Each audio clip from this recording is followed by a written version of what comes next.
Okay, sorry, I was interrupted by a phone call. Okay, so the thing to go into here is just basically I'm trying to explain that borderline in some sense is can be decomposed into these two component parts, covert narcissism and histrionic.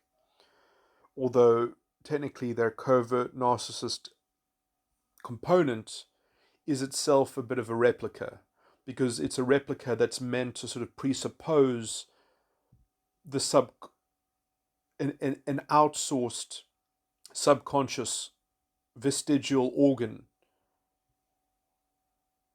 So their covert narcissism is bred to be complicit with an external entity that combines with it the histrionic, and in some sense that they will also have a histrionic. You can sometimes, when you deal with the borderline right at the start, if they target you, if they consider you to be special or a good enough target, then they will actually model to you the histrionic compliance that they want to get from you. And in some sense, they use it as a lure. They use it as, well, if you are actually entranced by this histrionic valence, then then then essentially by their fatalistic, sort of overarching scheme, then it is just that then you be whittled into holding that role to them. Is essentially, if you can be the beneficiary of that histrionic model that they give you at the start, that gift that they give you at the start, then it's right that they can extract it from you in exchange. And that's one of the overarching themes of submission, that essentially the kind of which you can see mirrored in my description of the Führer relationship, uh, uh,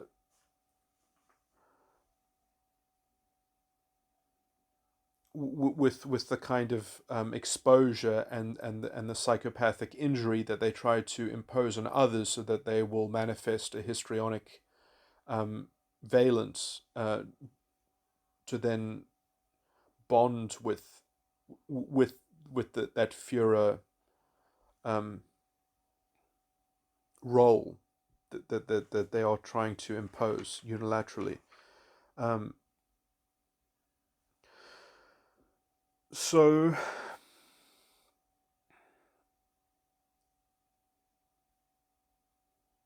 so I think that the borderline is constructed out of this covert narcissism, but it's a covert narcissism which presupposes a relationship to the male histrionic element, or the male histrionic energy that it needs to facilitate and that it needs to actually feed on. Um,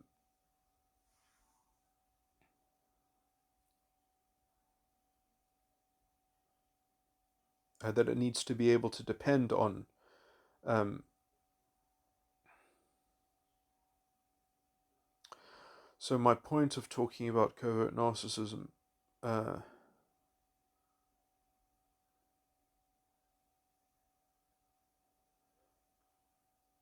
okay, so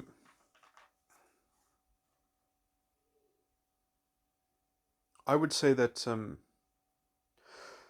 so the way to actually understand borderline therapy in what I've already laid out in some sense is that you have to get them to do both at the same time. You have to get them to be a covert narcissist and a histrionic themselves. And the only thing that sort of gets close to approximating that is what I've already described as the House of Mirrors. So, in the House of Mirrors, because actually, and I've described this before, the other things that are facilitated by the House of Mirrors is that they can body swap very, very quickly. They can swap positions. They can be like, okay, well, I've created this problem, but actually you created the problem. They can be like, oh, I'm suffering from this problem, but actually this is the problem that you're suffering from, so you have to solve it. They can transpose reality with their codependent host at will. They can control the subtext to that degree. It's that the space is disorientating and delusional, and they have that much unilateral control over the whole subconscious element. And so when they have that much control over the subconscious element, then they can house a subconscious manifestation. It's very amorphous. It's like a shapeshifter. It's like a chameleon in some sense. But they feel safe having that vessel, having that vehicle, because essentially there's nothing holding them back from not having it, and it gives them more direct control.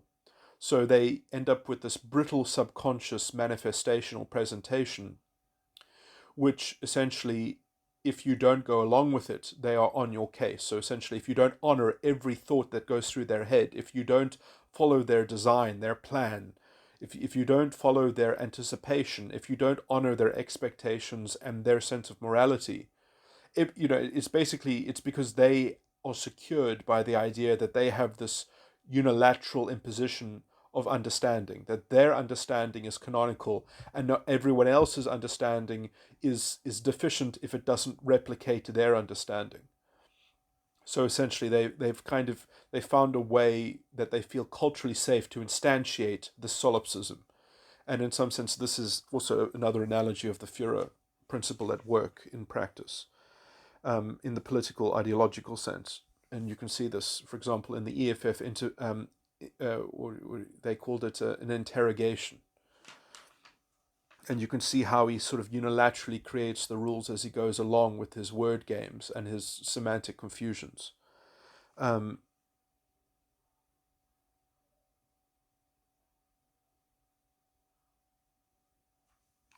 what else?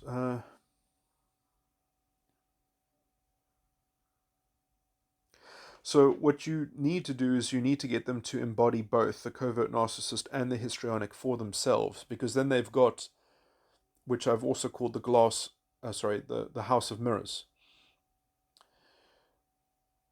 which is what I would call the more psychopathic manifestation of the borderline, because then they've got a full deck of cards, essentially, and then you can actually start to do anything. But then the problem of motivation arises very quickly, and they can still invalidate any kind of reciprocal obligation that they have. So essentially, they can just continue to be unilaterally indenturing of other people. There's nothing stopping them from being unilaterally indenturing. And in some sense, if you break down their house of mirrors, they will probably just revert back to the glass house defense. And then essentially you're nowhere closer. But essentially, if any progress is going to be had, it's going to be had from something like the psychopathic mode of their presentation.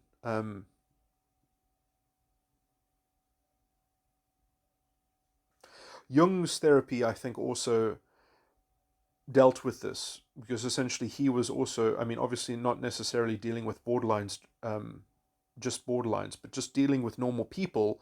Well, if normal people have histrionic immaturity confected into them, then you kind of get the same thing. You have to give them a sense of safety. You have to build them up so that then they start to actually want to break themselves down and to self-actualize, essentially, and to develop actual maturity.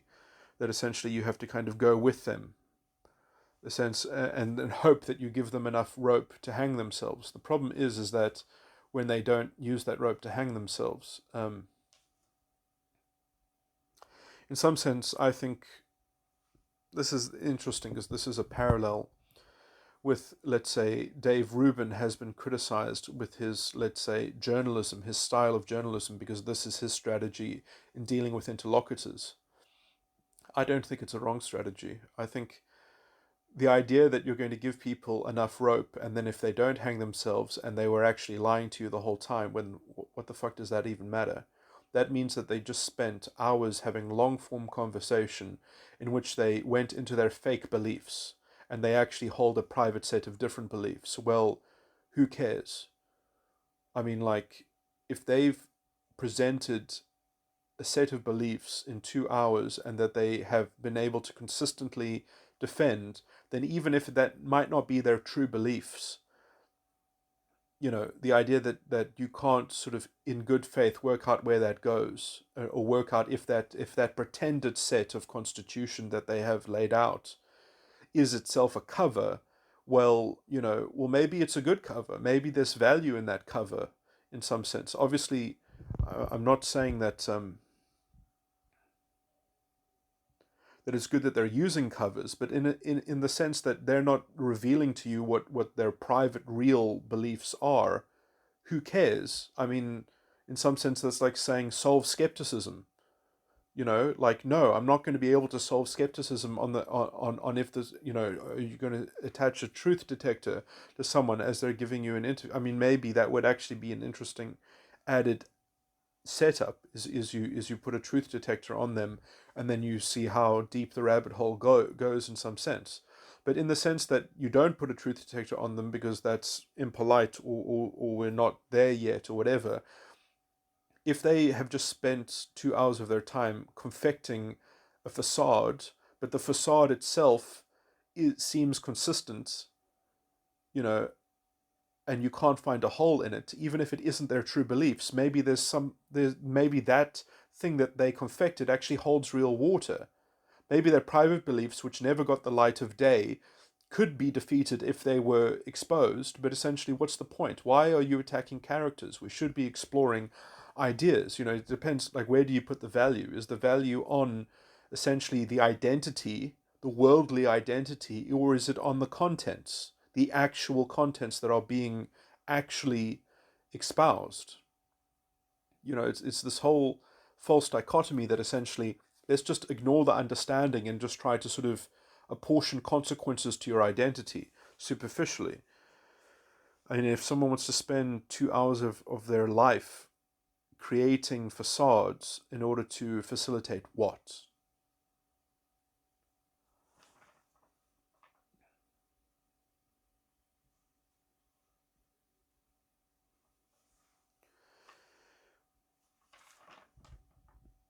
We'll never know, in some sense, because they won't say the truth, supposedly. But then, can we know that they're not really saying the truth or not? I mean, no, we can't know.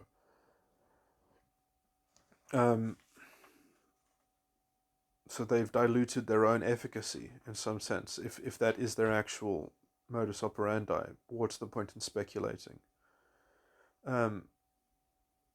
Where does skeptically speculating in that direction, where does that get you? Such weak criticisms.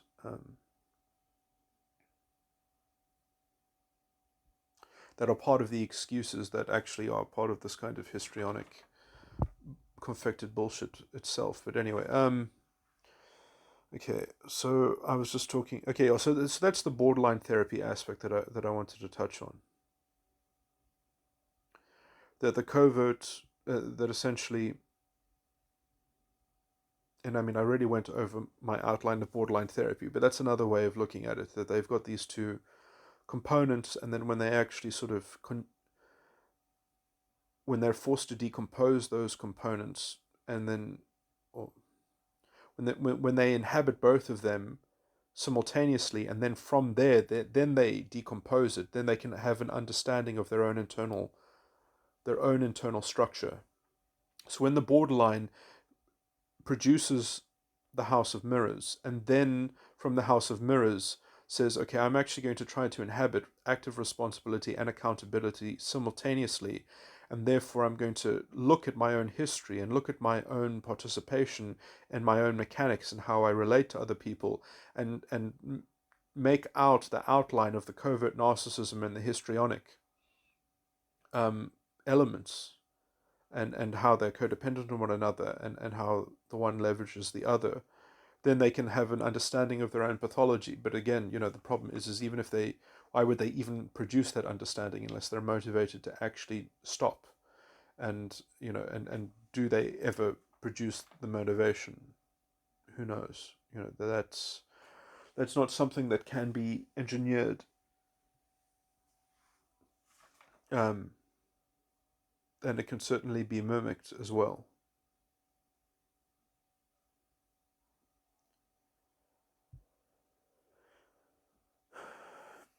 as essentially they can just always just use the one over the other. Instead of just, they could sort of go quiet on the covert narcissism side, but keep on trying to entract you into developing the histrionic by essentially just eroding your boundaries of your subconscious and getting you to pander to their feelings, the white knight, as it were.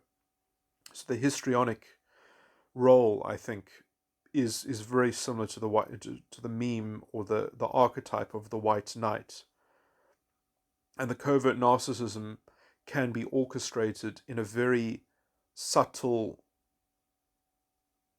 It doesn't have to show itself. It doesn't have to show its voice. It can just do things.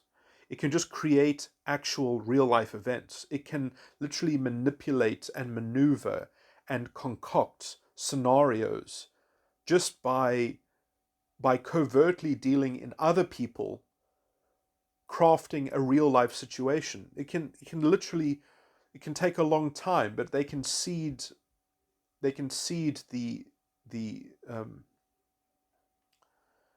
they can plant the seeds of things to happen, and they can do it very slowly, and they can disguise it very, very easily, where essentially they can create the same machinery without being the voice of the covert narcissist, but just sort of melding the voice into the control of the actual, in terms of, all you need is a few contextual levers to control the subconscious.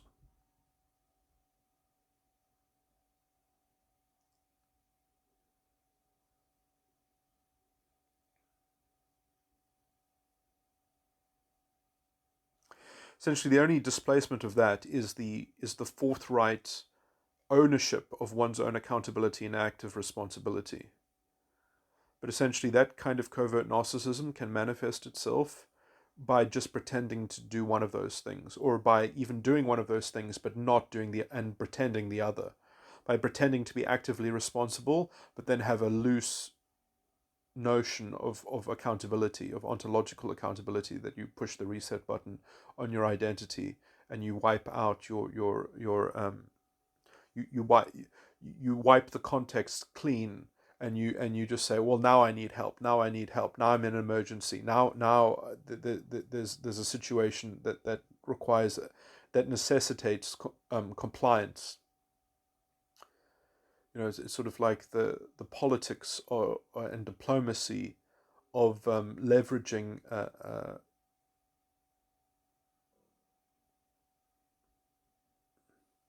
unaccountability and dispersing that unaccountability into a systemic narrative, into well, you just deal. I'm not stating the narrative, but you have to deal with this narrative. It's like there are lots of insidious ways of what if introjection would be one of the terms that kind of describe that.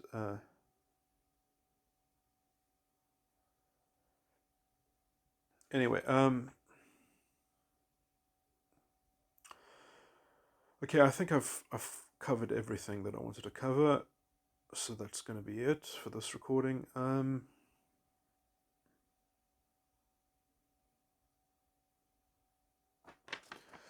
Yeah, okay, that's going to be it.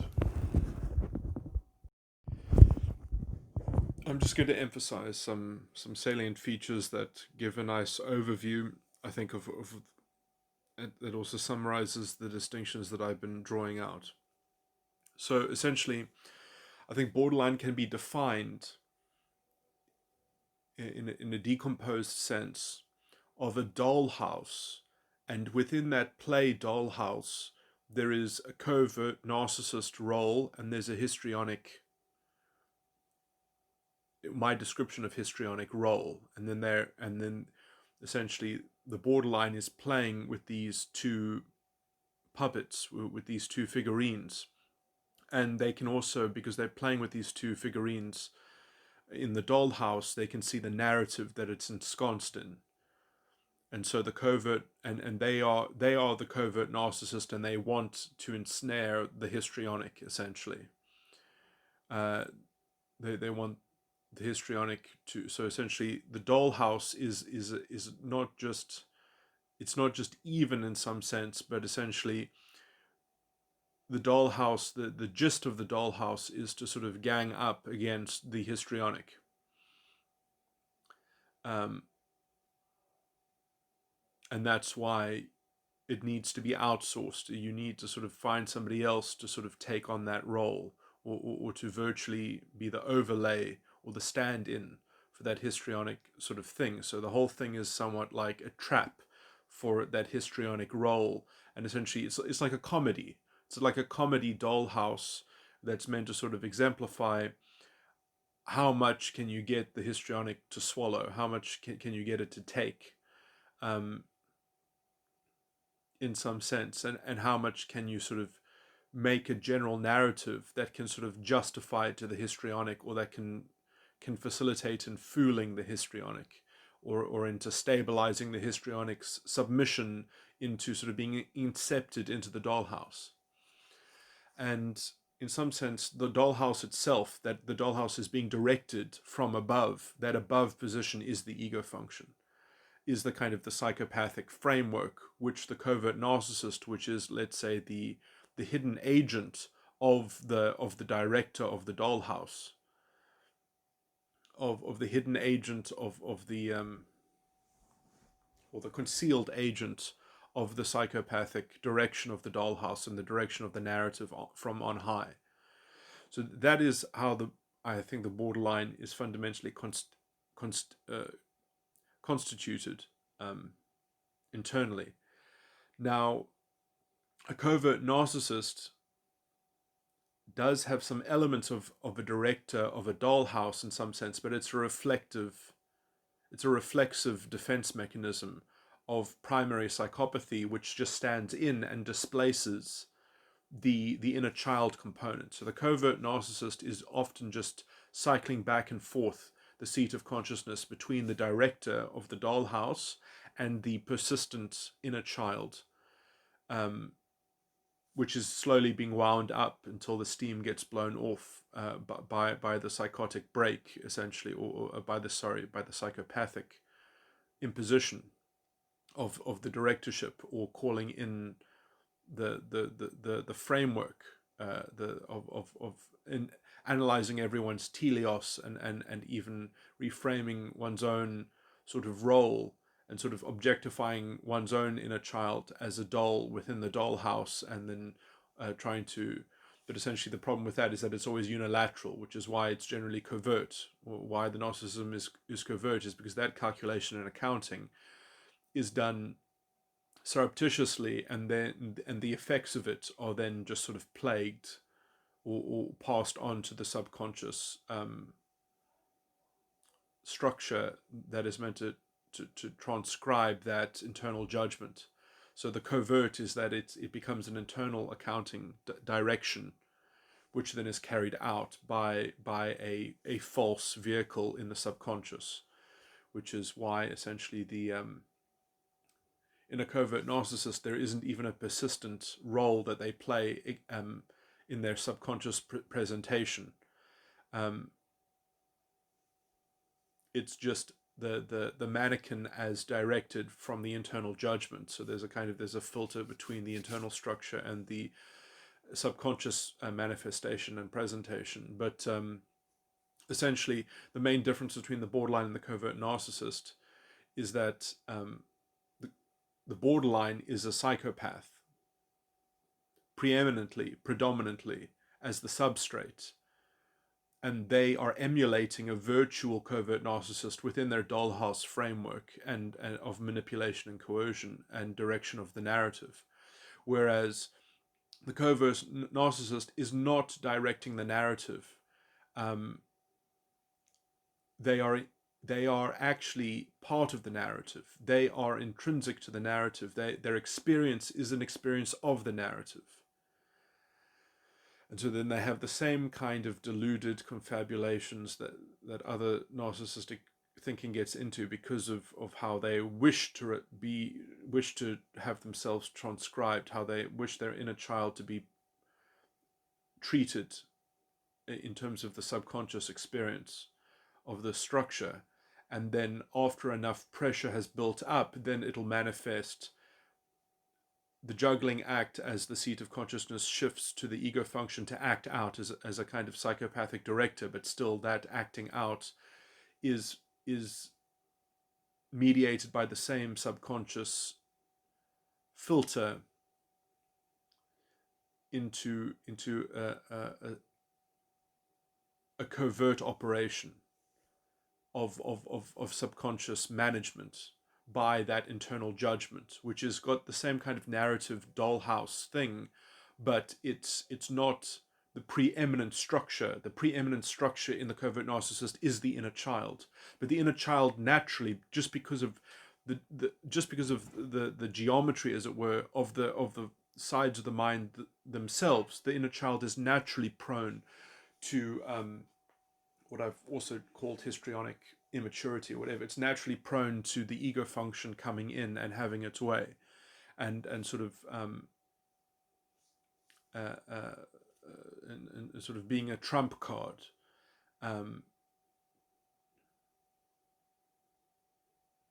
Because the inner child of a covert narcissist is so fundamentally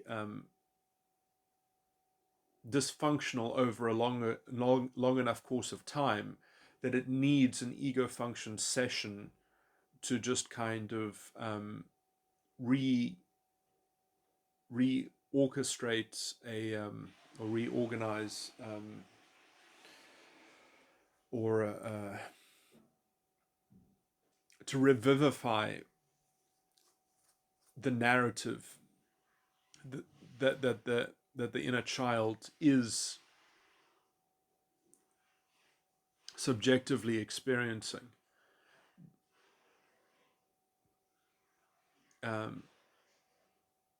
Because essentially, in its subjective experience of the narrative, it would run out of narrative. So it has to sort of find a way to recenter itself. Like in the same way that, like, if you have in Star Trek, you have hologram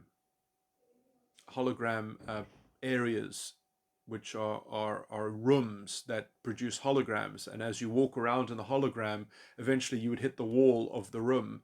So the room itself has to sort of like be in some slight motion under your feet, so that it takes you back to the center, and that would be the kind of the correction of the ego function, which when you get too close to the wall, it's sort of the ego function has to come in and completely contort the narrative, and to and also then to sort of clean up after that contortion, so that it's not perceived in the subjective experience of the narrative.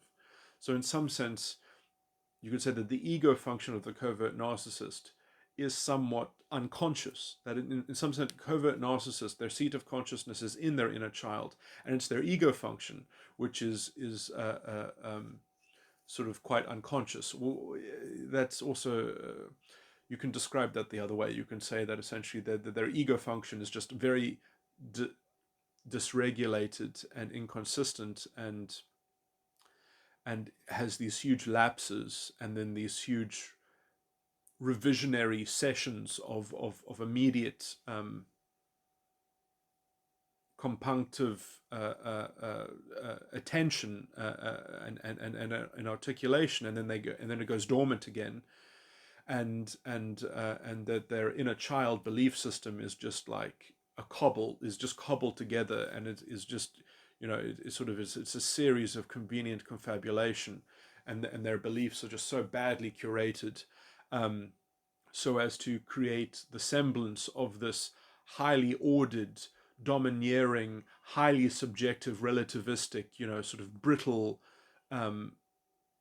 belief structure, which ensconces the covert narcissist in their sense of control, and in their very brittle internal locus of control, which requires this unconscious, overarching sort of voice in the sky that fatalistically resets them and rebalances them and keeps them on the right track and keeps them in the center of the universe and in the center of the story.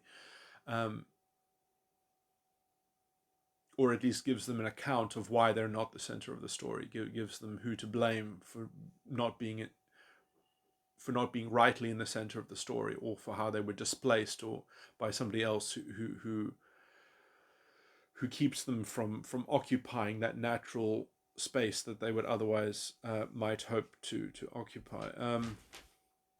Okay, yeah, so I was just saying how they can be phrased in both ways. Is that all I wanted to say? Yeah, so I was just talking about borderline covert. Again, I need to move on.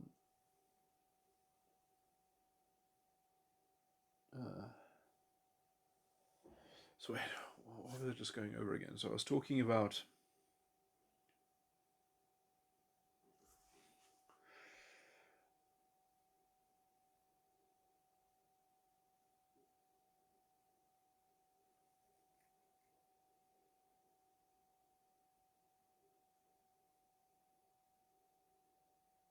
yeah, I mean, so Sam Bucknan is defining borderline as a secondary psychopath because when it's a psychopath, its inner child isn't switched off, whereas when a covert narcissist becomes a psychopath, their inner child switches off, or sort of is frozen. I would say it's frozen because that's the thing that's being maintained. That's the thing that's being cleaned. You know, you have to sort of pause the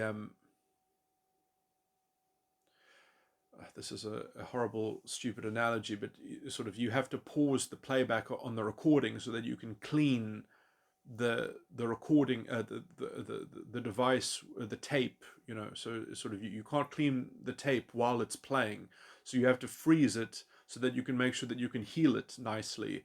You know, you have to immobilize it so that you can make sure. But in some sense, the borderline doesn't need to freeze the inner child because everything is actually still working according to the plan, and the ego function inconsistency, which is what I describe as psychopathy, is just another ingredient of the overarching psychopathic obsession with control of the subconscious, of control of the histrionic dollhouse component or role that all the other structures are centered around cajoling. And again, those themes of control have huge parallels with identity politics and that kind of pseudo-intellectualism and intellectual sympathy and all those sorts of things.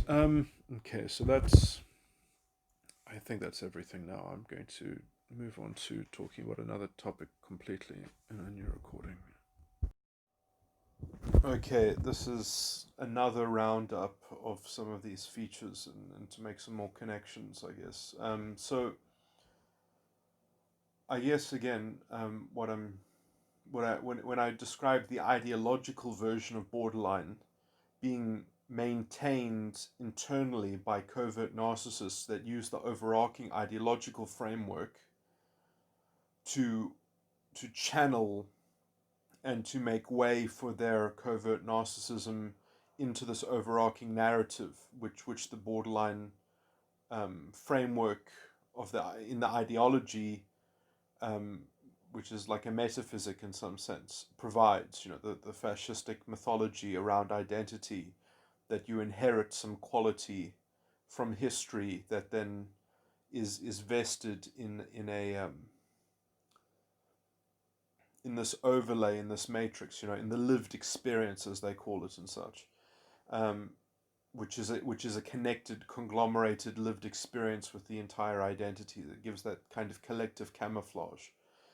And so this is the medium that covert narcissists can sort of attempt to extract a stable narcissistic supply from, although it doesn't quite, you know, then they have the problem of they have to create a kind of a secret occult to sort of do something under the cover of this, because although that they agree that they have to play roles in some grand narrative,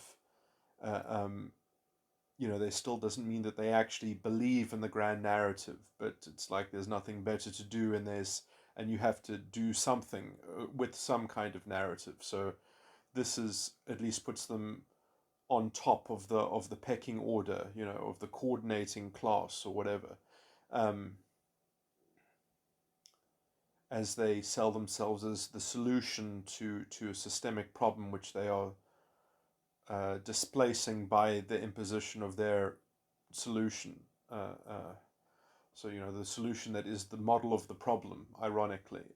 Anyway, that sort of political stuff aside. So let me just say that then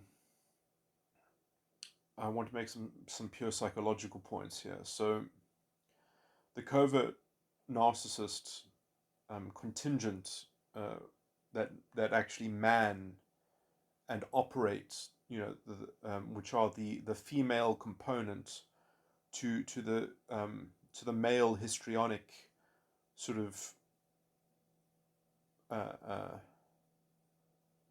the some sense, as a covert narcissist, the only way that you can sort of do this is not everyone can be a covert narcissist. Some people have to fulfill the histrionic role. Essentially, they become the human shield to excuse this overarching framework as well. They become sort of, they need protection. The amorphous masses that need to be paternalistically looked after. Anyway, I was going to say things like, so I don't think that covert narcissists themselves, the psychological parallel to this that I wanted to sort of discuss is that, well, I know that the ideological scenario is not the same as the psychological scenario. That when you're dealing with a borderline personality disordered woman, let's just say, by herself, what does she target? I don't think she actually targets covert narcissists. Because I don't think covert narcissists can be hamstrung and sort of, I don't think they can be converted into the histrionic role. Maybe grandiose narcissists can, because they have a subconscious false ego which they have been trying to masterfully operate for a long time, and so that makes them vulnerable to essentially developing a kind of subroutine of covert narcissism, which is represented by a histrionic sort of game, which the borderline can outmaneuver and subtextually confine to having to process the issues and the expectations which she funnels towards him. Let me just think. And then there are obviously people who are histrionic themselves, and I've said this many times before, is that most people have some histrionic elements in them. It's just that is the mainstay of the kind of common immaturity that exists within most false ego complex structures. And so anyone that has any one of those things, let's say, well developed, that when I say that the immaturity is well developed, when the immaturity actually is at least it's not camouflage, or it's not it actually is prominent, that the histrionic feature at least can be visualized by the borderline, or can be modeled by the borderline because of some commonality of special interest or specialized knowledge that she has, that she's mapped this chessboard of that terrain, so she can actually model that histrionic structure, and then she can learn how to bait it, how to grow it, how to feed it, how to indoctrinate it into a more developed psychopathic injury, as it were, to hook them into orientating their whole false ego structure around that around that already sort of fertile ground of histrionic operation. So they already have some threads of um, histrionic immaturity, and then the borderline is cultivating those threads to try to make it on the hook to her moral subtextual imposition of her framework, so that she can get this codependent thing working from their end. So that and this is basically facilitated by ongoing attrition.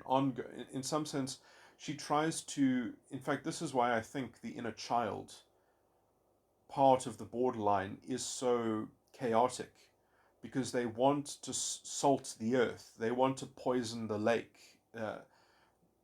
They want to get the person to just not even bother touching it. They just want the other person to retreat into the subconscious. They're trying to corral them into condensing and trying to reflect all the complexity in the inner child, the value system, the belief structure of the inner child, and the teleological reference system or meta analysis that the ego function provides.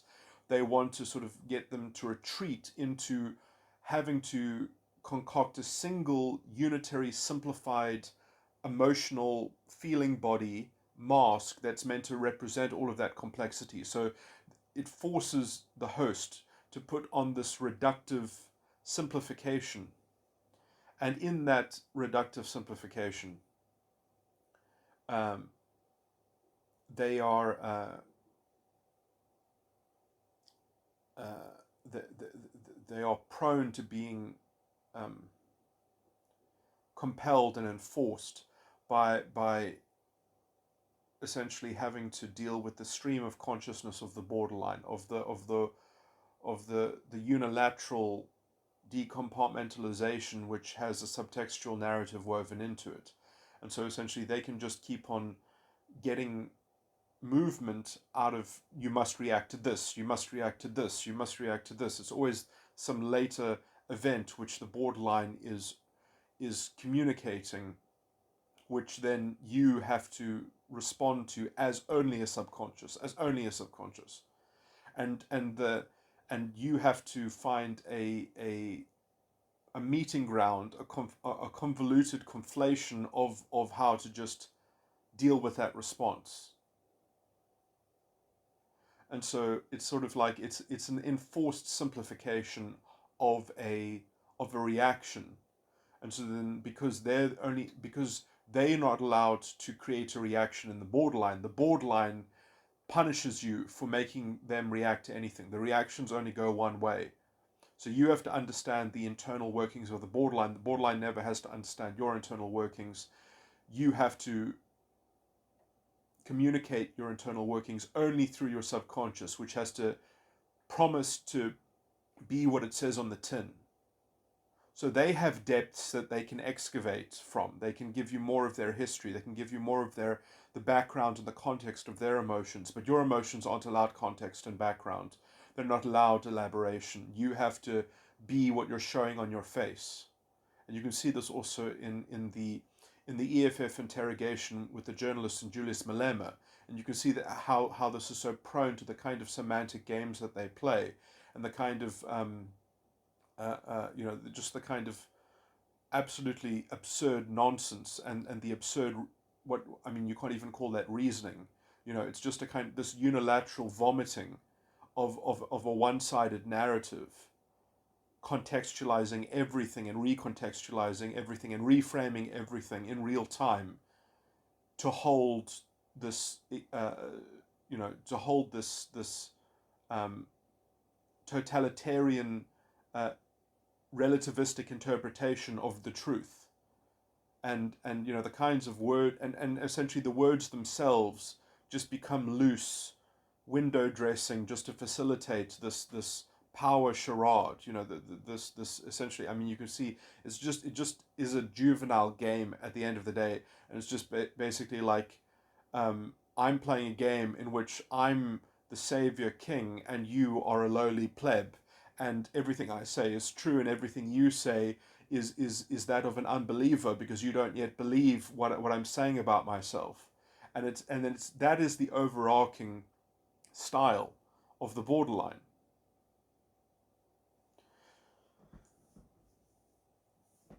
And essentially you can see the kind of punitive disorientation that they inject into the exchange when you don't go along with that overarching unilateral control of the subtext that they are supplying.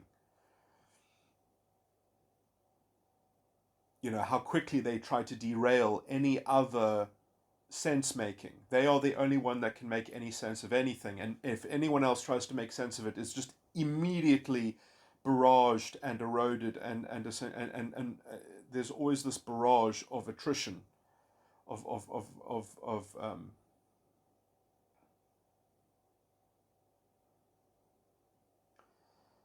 and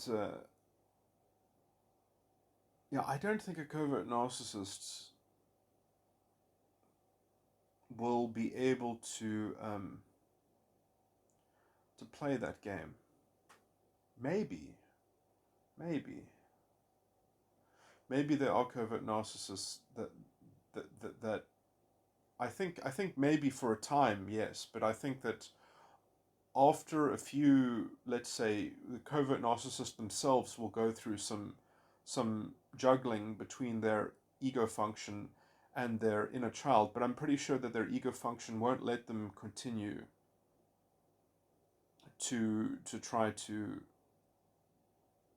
um, associate with the borderline influence, because I think it would just be too dysregulating. The borderline actually needs someone who is more stable, who has actually, I guess, in some sense, I mean, in some sense, it's the actual trying to imagine what would ever be stable with the borderline is even hard to do. But in some sense, I guess maybe the perfect target for a borderline would be someone who is actually fairly well integrated, but they don't even have necessarily some histrionic immaturity, but they can be cast as having histrionic immaturity relative to some kind of conventional entrapment, some kind of traditional heuristic, some kind of superficial standard, some kind of superficial morality claim. You know, like, I mean, this is identity politics is full of all this kind of moral corrupt garbage. You know, where they've reinterpreted words that used to have noble meanings, and they've made them ironically their inverse. You know, like social justice and equality and you know, racism. Now, I mean, what they call racism is actually non-racialism.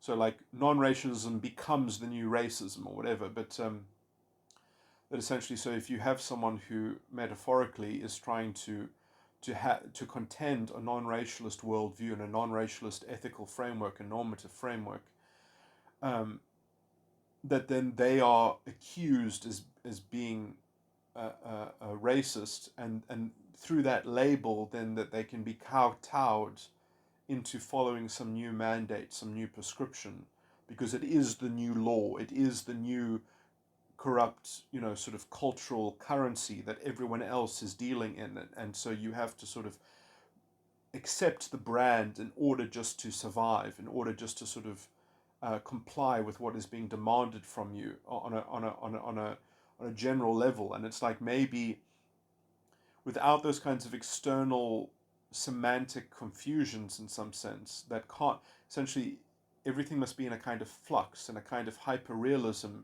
in which nothing can be set in stone, nothing can be made, no clarity can be sourced.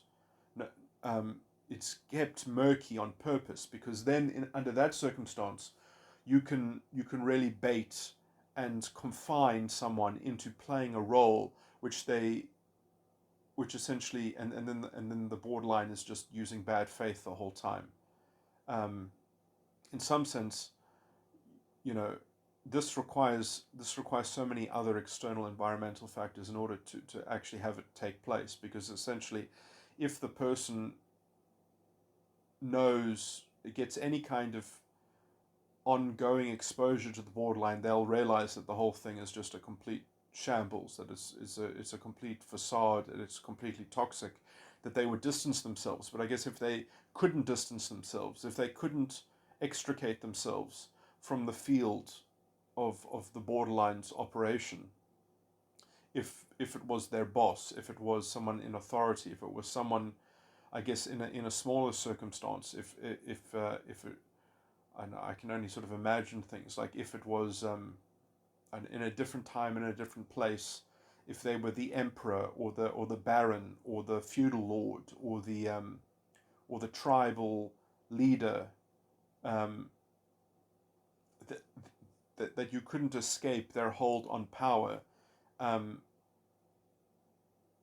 and the legitimacy of their power couldn't be challenged.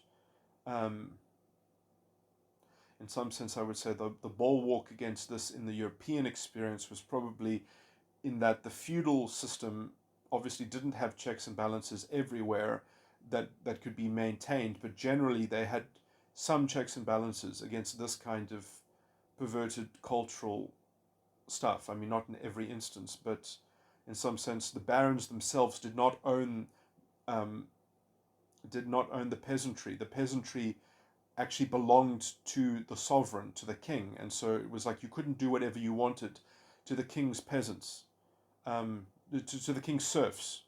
The serfs were the serfs belonged to the sovereign, not to the feudal lord, and essentially there was a kind of constructive trust that the feudal lord had to look after the serfs because they belonged to the sovereign, and so. Anyway, obviously not an ideal system, but it just anyway, that's kind of a historical transposition. But anyway,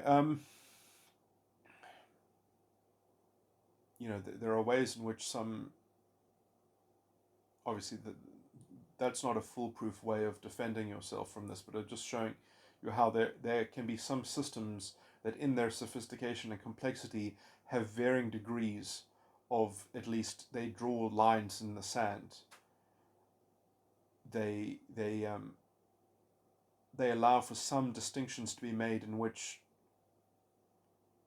that this kind of toxic morality or this toxic system that can corrode so much and metastasize and take over a culture with some rudiments in it, complicated rudiments built in it, and scaffolding can somewhat be like a firewall, can act like a firewall. In the same way, I think that the traditional prejudice against women were also functioned as a bulwark against borderline values. And this kind, in some sense, it was the idea that if you can associate this kind of behavior to women, and you could denigrate all women, then you could also denigrate men that exhibited this kind of toxicity, because you could say, oh, you're arguing like a woman, oh, this is how a woman would do politics, essentially. So it's as if to create a stereotype in which you've thrown away the baby in the bathwater in sacrificing that whole stereotype, but essentially then you've used that stereotype as a conventional firewall against trying to police that. I mean, it's obviously that's a suboptimal solution because it also doesn't work, and it also can be used to entrench the same toxicity in some sense. You can use that firewall itself to insulate the toxicity and to keep it entrenched as well. So obviously it is hugely a suboptimal way of anyway, but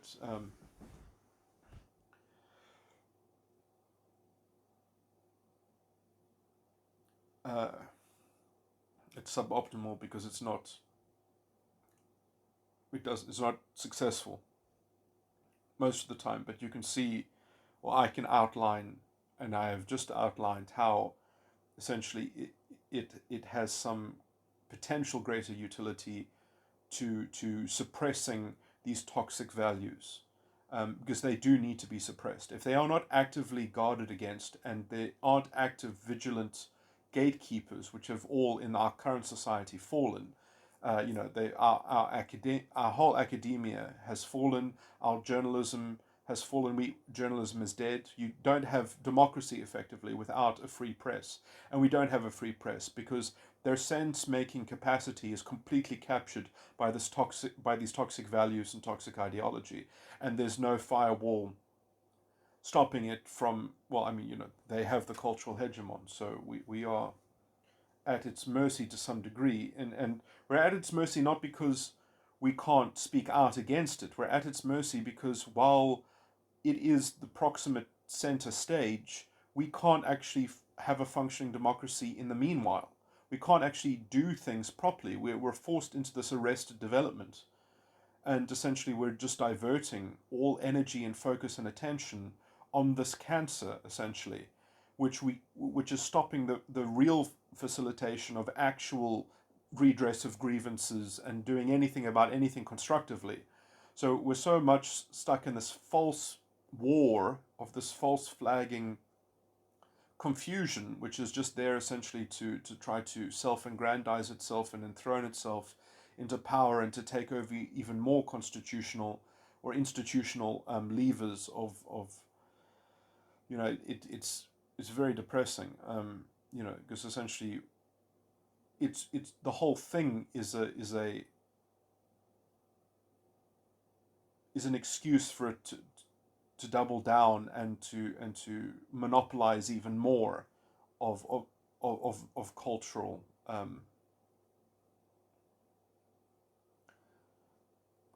life and give the keys of that cultural life to some kind of political demagoguery and some disgusting totalitarian ideology.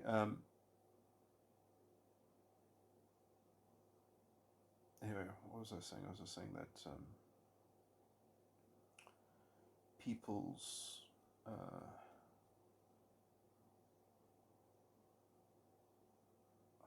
saying something about people's voices or people's.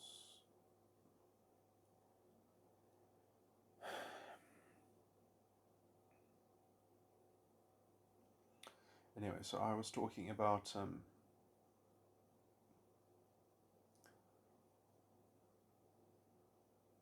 in the psychological sense, which one of them, how does a borderline actually choose their target? And I guess this is the problem, is that their standard is so high, their pathology is so sophisticated in terms of the machination of its dysfunctional need. It does maybe have some kind of solution that could stabilize it, but the kind of world that you would need in order to fulfill that recipe is just so intricately impossible in some sense, and a lot of that calibration that would be needed in terms of would be an exact puppeteering control of the environment to sort of to marry with this sophisticated ask. And in some sense, in some archetypal sense, in the psychological paradigm, you could say, well, actually, if they found a situation that actually delivered to them what they wanted, I mean, in some sense, it's a pathological map of perhaps the level of sophistication needed in order to actually fix everything. That's just a weird thing. Not fix everything.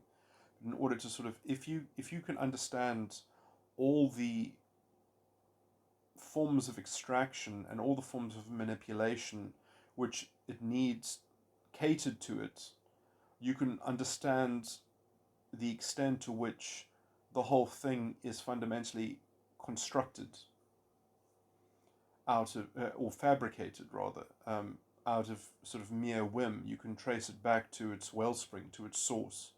So in some sense, I do think that borderline, in some sense, it does represent, this is a bit esoteric to get into.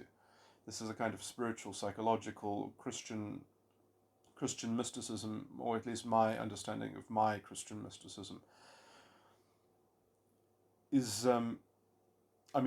it could archetypally be related to the sword outside of Eden, which keeps the way to the tree of life, the sword that turns every way.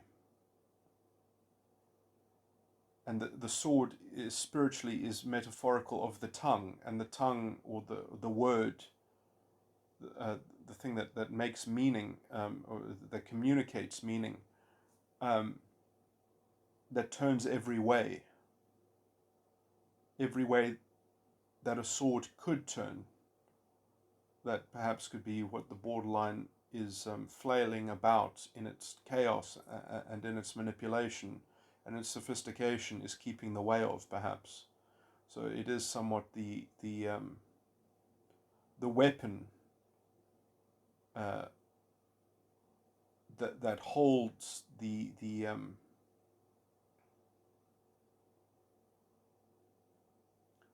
that must be overcome in being able to retrace the way to the tree of life. And also, it is interesting that people don't actually realize that this is in the scripture. This will sound heretical to some people, but it's very clearly in the scriptures. The Bible doesn't actually say that Jesus was born of a literal virgin. In fact, Luke even gives the paternity of Jesus's in Jesus's lineage to Joseph, as well. When he traces his lineage back to David, he goes through Mary and he goes through Joseph. But let me just say that Mary being described as a virgin, what that actually means is it's not a literal virgin, it's a spiritual virgin. That Mary, I believe Mary was probably borderline, is basically what I'm saying. And the parallel that I would, and because essentially if you are borderline, your inner child has no single modality. It is always just sequencing between the different modalities. So in some sense, it has no allegiance it has no allegiance to a spirit. It's a virgin. It's a spiritual virgin. Anyway, and let me just go on to make a further point. Is that you understand that in the Genesis creations story, which is the first creation story, is the philosophical and the more spiritual canonical depiction, or you could say it's the creation of the world in reference to the Holy Ghost. Whereas the second creation story in Genesis chapter 2 mentions Yahweh, the first mentions Elohim, and then the third creation story given by John is obviously from the reference of the Word.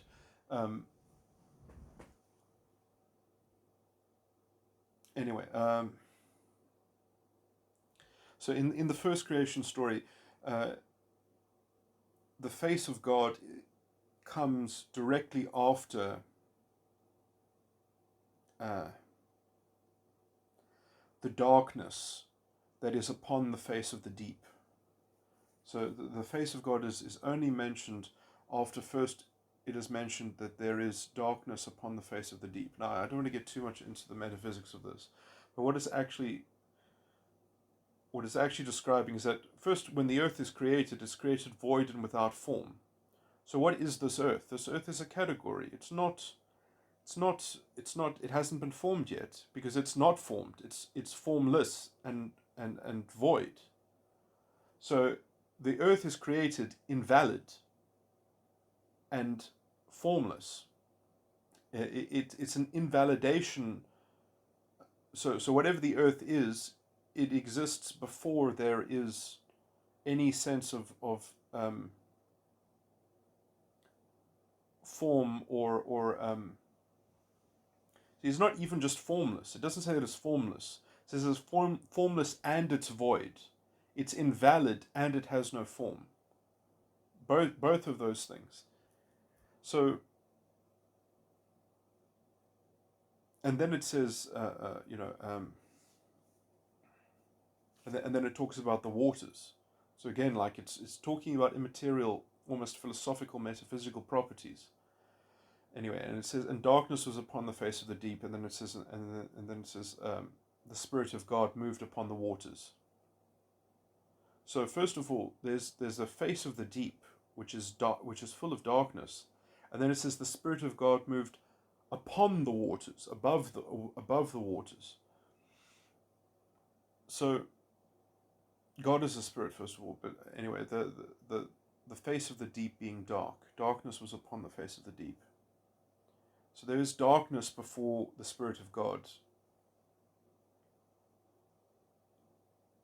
articulates itself, actualizes itself. Yeah, look, I should be much more careful going over this stuff, and I've actually got. Anyway, I've done this before more carefully, but anyway, but I'll just say that the point that I just want to say is that this is almost a prerequisite to get the pure spiritual articulation. Is that you have to have a pure darkness, as it were. You have to have a pure virginity to actually have a spirit that comes into life that has nothing to follow. And so it just has pure liberty and choice and truth that it is begotten from, because it had nothing to inherit in the spiritual realm. So it's the Spirit of God comes in the context when there's a spiritual virginity. Okay, is the kind of allegorical thing that I'm weaving together. So this is, again, I say that I think Mary was borderline.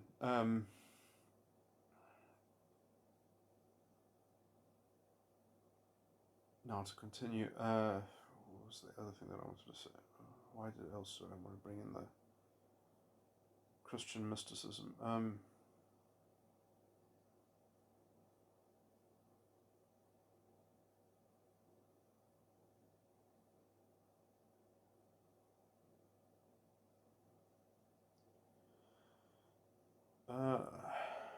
Where else was I going with this?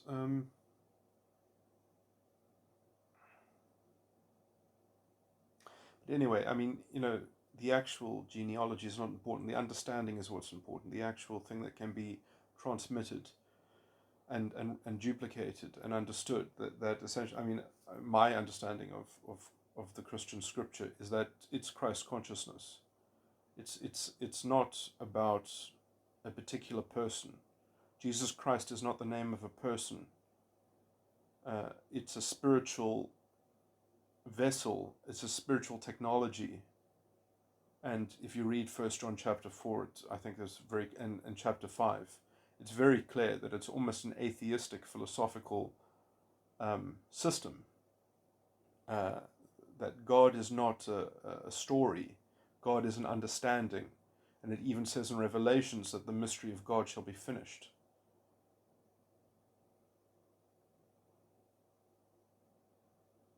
And the tent of God will be with the people. Anyway, with His people. But anyway, okay. Let me not get too sidetracked into theological descriptions. But so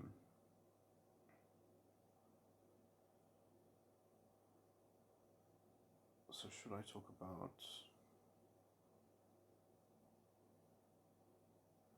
Yeah, so I do think that in some sense that I think the borderline is the map to find the way back to the tree of life. To say that that the overarching philosophy and doctrine in the scriptures is valuable, but I haven't done a proper survey of that. In this recording, anyway. That's somewhat ancillary, though.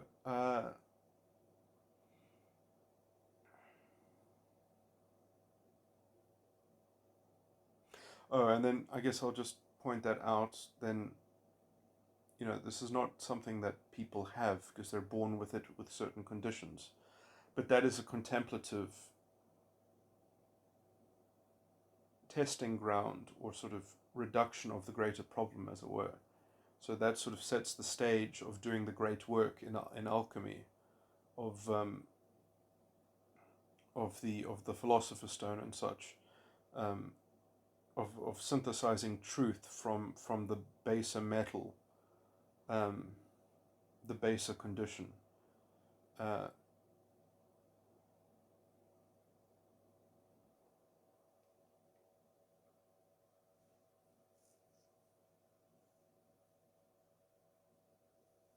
and what do I want to say?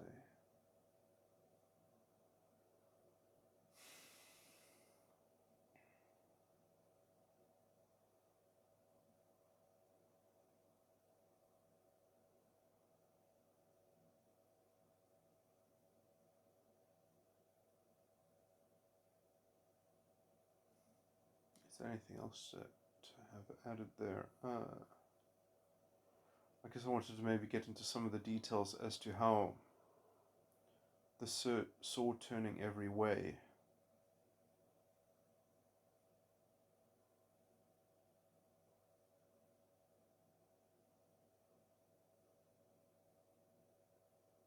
is a greater puzzle that goes beyond the sword.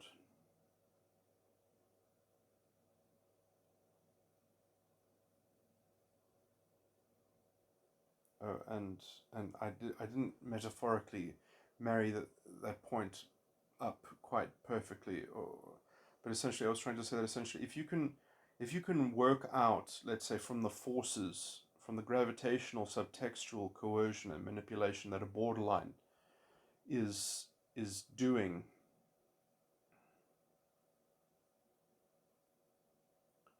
if you can work out how to satisfy a borderline in some sense, or what it would take to satisfy them, obviously actually delivering that is a completely another story. That would require controlling reality to an extent that would never be possible. But essentially, if you can understand all of those forces, all that force of induction that it is demanding and extracting and punishing its environment for not supplying, that is giving you a lay of the land. That is giving you a kind of a chronometer to which to sort of be the baseline that you can map and start to make sense of the geometry of and the topography and the lay of the land. Essentially, that is the only fixed instrument, as it were, because it is the most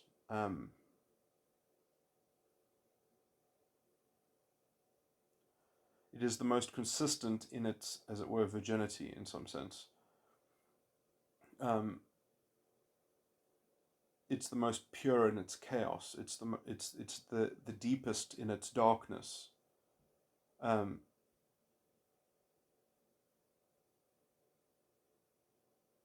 anyway, I haven't made this as a succinct argument, but that's the rough formula in some sense. And I'm just to say that there were, I believe, sects in history, the mystery schools, for instance, Crowley as well, Aleister Crowley, who were obsessed with generating the perfect. Um, I can't remember what they called it. Um, Whore of Babylon. So that would be the other archetypal reflection of the borderline. It's not just the virgin, the spiritual virgin, and as the mother of Jesus, but also that we all have this borderline character in some sense. It is the lust, it is the desire, it is the expectation, um, that is sandwiched with the death, um, which in some, so in the internal model of it, um, but in some sense a borderline has aligned all of their stages of their false ego complex to mirror. Some are better mirrors than others. Some are, because they are very unique in their manifestation, as it were. But some translations are different to others. And anyway, this is way too esoteric, but you understand that there has been a mystery school kind of thread of this, of the idea to try to breed a kind of ideological context,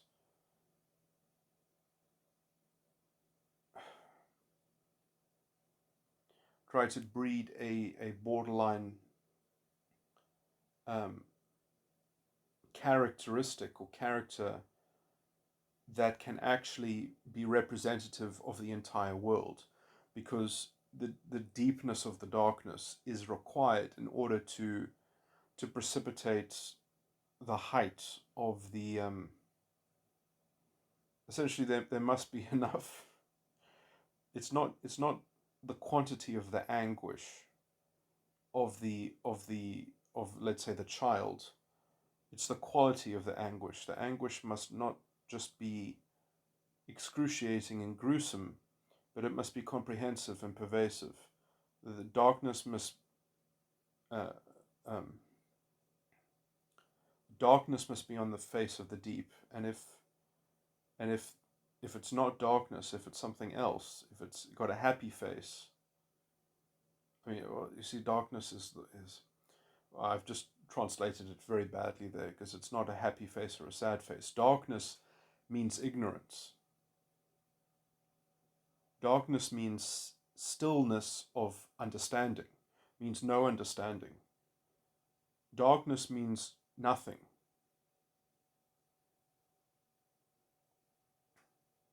In the context of the spirit.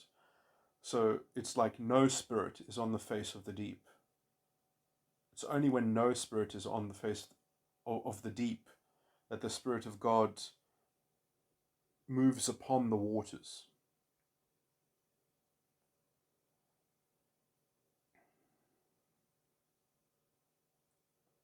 And that is a philosophical a priori description of the creation of the world in Genesis chapter 1. So again, that's very archetypal in some sense. When we're talking about the actual emergence of a developing intellect within a womb, and the communication that gestated entity has with its context and environment, which is it's not just the mother, but the mother is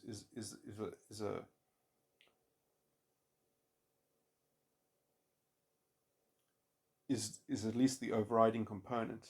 How still can it be? And essentially, I mean, the perfection of that stillness is described, I believe, in the scriptures when it calls Mary a virgin. That's what it means. It means darkness is upon the face of the deep during the gestation period. But that darkness is not stillness in the sense that it's quiet. It's that all the noise equates to silence. It's that all the words, all the thoughts themselves are brittle crescendos that just crash into nothingness and dissipate into sort of that it's all fundamentally entropy. But you have to have a tremendous style in order to have it neatly translate into entropy, because there are forms of entropy which themselves in their series might transmit a signal of something, and then it's not virginity, you see.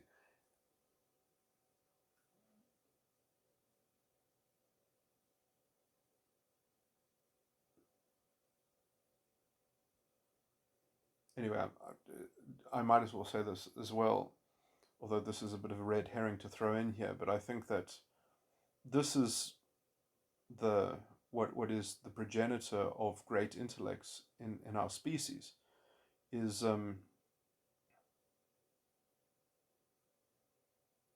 because the culture itself has never been able to inculcate brilliance and to derive it and impel it from people, because we're not at that stage yet that our culture, we cannot yet enter Eden from another direction, from the way that is kept. So the the sword is, I can't remember the direction that it stands, but essentially that is. But there are other ways of approaching Eden, and we need to find them after we have mastered and modeled the one. But anyway, this is a kind of esoteric drivel at this point. But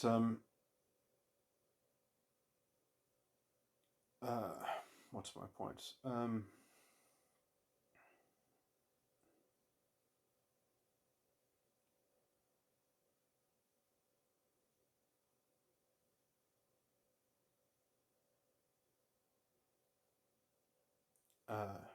I mean, and this is, there's also something that else that is similar in style to what I'm describing, is that it says in the Old Testament. Damn,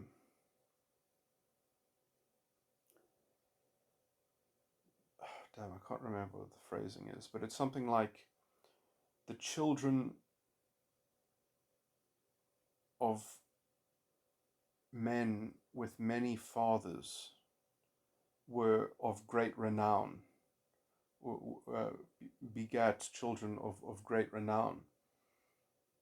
And essentially, I think that the many fathers aspect of the child is something akin to the borderline, something, but not quite virginity, um,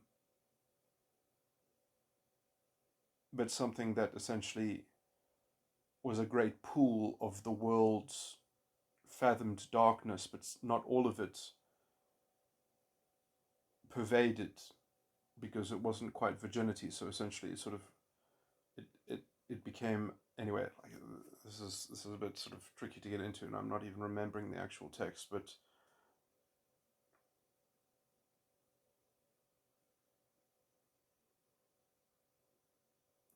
anyway, I was just going to make the point that I think Karl Marx, the description that I have of his early life and his family life and his backstory, as it were, leads me to believe that, he's obviously an intelligent guy, um, but the kind of narcissism that most intellects have, some kind of narcissism in some sense, um, and the kind of estrangement that he had with his mother later in life, it seems.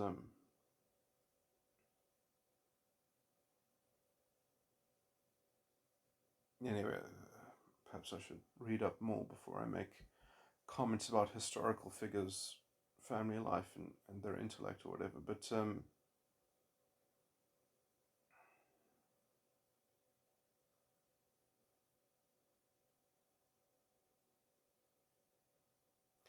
it's just interesting, I guess, because I've always thought of myself as being somewhat similar to Marx in some ways, in some of the descriptions that I've heard of his early childhood. Um, anyway, I guess you could call that a narcissistic style. In some sense, some people use a grandiose narcissistic style in order just to cut to the substance faster. Um, it's like it's a game that you're playing with your social mask, and you're choosing one that's a high energy one, so that you can just sort of get to the substance quicker and get into the confrontations faster, and actually have the substantive interrogation and negotiation and intersection, as it were. And so people that have a kind of a sharp edge to them, I don't necessarily consider that a bad character flaw. I mean, I guess it depends how concerted it is from their side, or if it's sort of, or if they're compelled to be in that way, and it's not an open elected choice, as it were, that they're engaging in. But anyway, I mean, there's obviously a lot that has gone wrong with Marxist ideology, but in some sense I can almost forgive him because, well, I can forgive Marx. I can not forgive people like Lenin, who I think were obviously doing something completely different to Marx, but they needed to brand themselves in a kind of high status affiliation uh, with these intellectual celebrities. But Marx did go along with a lot of these people who he should have had. I mean, he did actually have a lot of disdain for what he called utopian communists, and he perhaps did overreach too much, but there's perhaps only so much that you can anticipate when you live. Um, I mean, he did actually put in a lot of caveats into a lot of his predictions. So much so that I believe that I could still describe myself as a Marxist analyst, um, and not wish for capitalism to ever end, but wish for another form that the revolution can take within a liberal capitalistic default framework, which I've already described actually in the video that's probably going to be addressed, something about Daniel Schattenberg. That's so embarrassing if I've said his name wrong.